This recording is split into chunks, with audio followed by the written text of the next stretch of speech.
Hello, everybody. It's Elder Wayne again, another devotional. Glad to be back doing these again. Today, what I want to talk to you all about is following Jesus.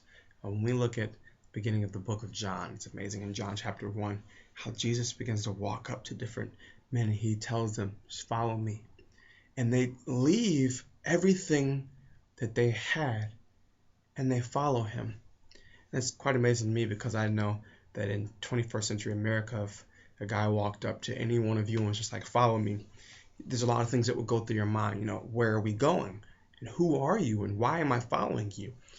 But when it comes to Jesus, we don't ask these questions. As a matter of fact, in the book of Luke, when Jesus tells different people to follow him and they give excuses, he almost says, you know what? Do what you're going to do, and leaves them. There is nothing that is going on in your life that should be a deterrent or a hindrance from you following God. As a matter of fact, when Elijah went up to Elisha, he laid his cloak on him and said, and that was his way of saying, follow me. Elisha did something interesting because he was plowing. He had oxen, he had a plow. He took the plow, broke it down, basically created a fire, and cooked the ox that he was plowing with, as if to say, I can't go back, I'm never going back, I'm following you, and I'm going to do what God has called me to do. When we follow God, it causes us to walk away from some things. But that shouldn't scare us, because the things that we were walking in weren't good enough in the first place. I mean, if we're honest with ourselves and we really evaluate our lives are not the fullness of what they should be, because we've been doing things out of our own power and we don't know. We have to come to a clear understanding that we do not know what's best for ourselves. Now, that may be difficult for you because you feel like, well, I have my best interest in mind.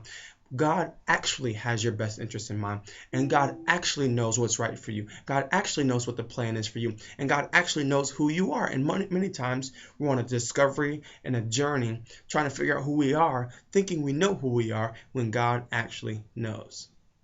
See, I have an iPhone that I need to get taken in because it's doing some tragic stuff on me. I can't turn it off.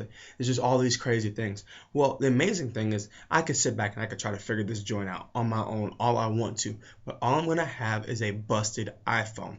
What I need to do is I need to take it to the Apple store and go to the Genius Bar and say, hey, this isn't working. When I take it to the Genius Bar, they will fix it for me. See, a lot of times we think, well, I can fix myself. No, you can't, because you're the one who got yourself in the predicament that you're in. How are you going to get yourself out of the hole you dug?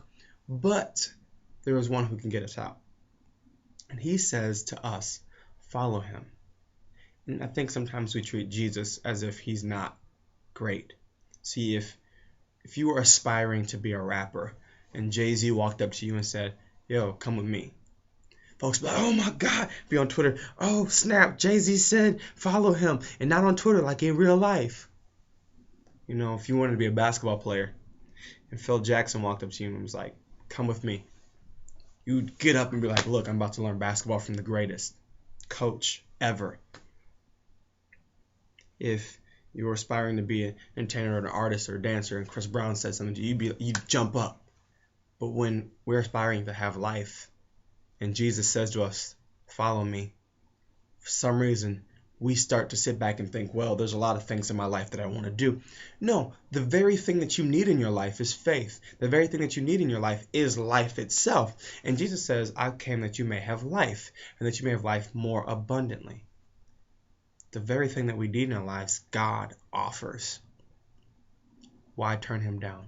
Why run away from that? So my encouragement to you is to seek after God with your whole heart. When you seek after him, you will be found of him. I love you all so much. God bless you. I'll see you tomorrow.